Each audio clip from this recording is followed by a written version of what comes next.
Hello guys, JongLi here, bringing you guys another online commentary battle for Total War. This time it's a 3 versus 3 31k rules battle. On my team we have Derek Jacobi of Immortals of War. This is actually Bubo playing under a different name, as you could probably tell by the build. I'm playing as the Greeks for once. It is my not my first time, but probably my second time playing with the Greeks in 31k. And we've also got Graham Hancock from Immortals of War. I'm not sure who this actually is, so don't ask me.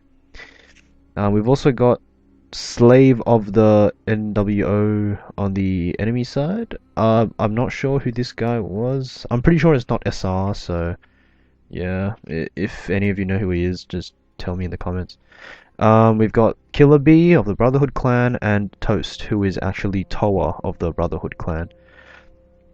So we'll just get the battle started. I just wanted to put this up because it's the first time I've really done I've performed alright using Greece.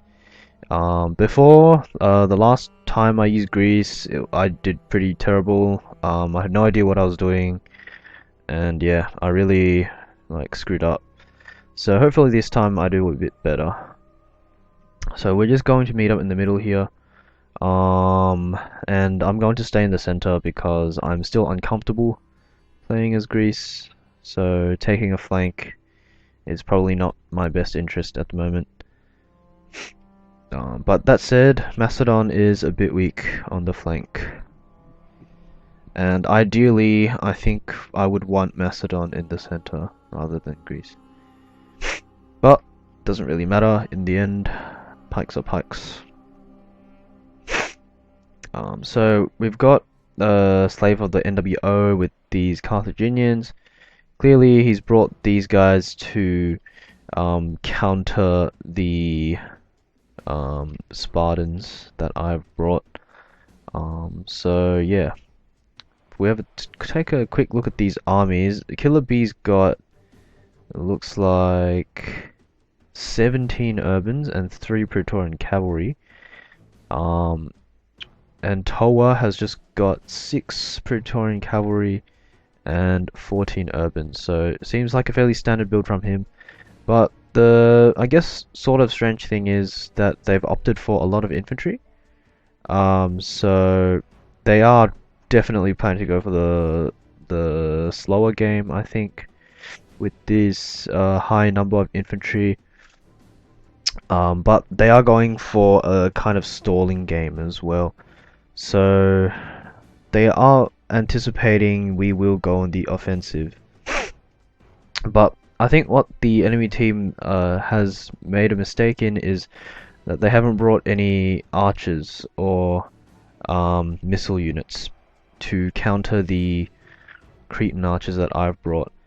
I've brought 6 Cretan archers and they are gold attack, so they will be doing a lot of damage, especially because they won't be taking any missile fire from the enemy, so I can just dish out the damage with my archers from anywhere I want, pretty much. And unless they somehow get the cavalry in and get the archers killed, they will be there to stay as long as our defense holds up. So they are actually the ones who have to play aggressively, because if they sit around too long, the archers will just chip away at them and they will be at a disadvantage. So that is one advantage of bringing archers, is that you can force your opponent to move, if your archers are powerful enough, of course, and your opponent has a major disadvantage in the missile department. So as you can see, Toast glitched a bit there, Toa glitched a bit, so Bubo's going to pull back a little bit and let him regroup. I'm just going to shoot at the Sacred Band infantry here, since they're moving around and stuff. What I should do is put all my Cretan archers into tight formation, since our opponents don't have any archers or slingers, because they're not going to get shot by missiles. So putting them in tight makes them shoot more accurately, does more damage, obviously. I will do that eventually, but right now they're just shooting away at these Carthaginians here. Let's see if we can find a damaged unit. Not really. Okay, they need to do a bit more work over there. Again, I apologize for the lag. My computer is a bit old, so and it looks like Bubo has done the old trick of pressing a button and zooming in to check if there are units here, and sure enough, there are 5 long shield cavalry units hidden in the marsh. So now that they're revealed, they might as well come out. You can also kind of tell because you can count the number of you count the number of units these guys have. So if we count Slave of the NWO, he will have only 15 Sacred Band, and if you look at their upgrades, you can kind of tell that this isn't all his money. So since these are just gold, he will have some spare money for other units. And if you just type in the chat box #P, you'll be able to see how much money they've used. And so he's definitely used all his money. It's just a matter of where they've gone. And if they're not in the Sacred Band, then they must be elsewhere. And that's how you come to the conclusion that there must be some units hidden somewhere. And more than likely, they are cavalry units. So very good move by Bubo there, just to scout out the marsh, make sure nothing was unchecked. So right now, it looks like the Brutii have engaged the urbans here, and it looks like Toast is going for a very aggressive move now. He's flanking with these 3 urbans, and he's also attacking with these... oh, crap. He's also attacking with these... with these Praetorian Cav units. So... he is trying to get around here and get some maybe slice charges in, but of course I can't let him do that, and we can't because we can't afford to let him get in the back. I'm just gonna move 4 of my Spartans here, which is a bit excessive, so I took one back. 4 of my Spartans here just to extend the line a little bit and screen them off a little bit longer. And Graham Hancock is able to get there in time, so that's good. Bubo's also noticed this, and he's just going to start moving his cavalry that way as well. Over here we can see Killer B going again very aggressive on Graham Hancock, and Graham Hancock has taken the defensive line of play there. So again, being aggressive on both sides is a little bit risky because it means that you are more spread out, so it's more difficult to send support from one end of the battlefield to the other, whereas it is more it's easier for us to do that.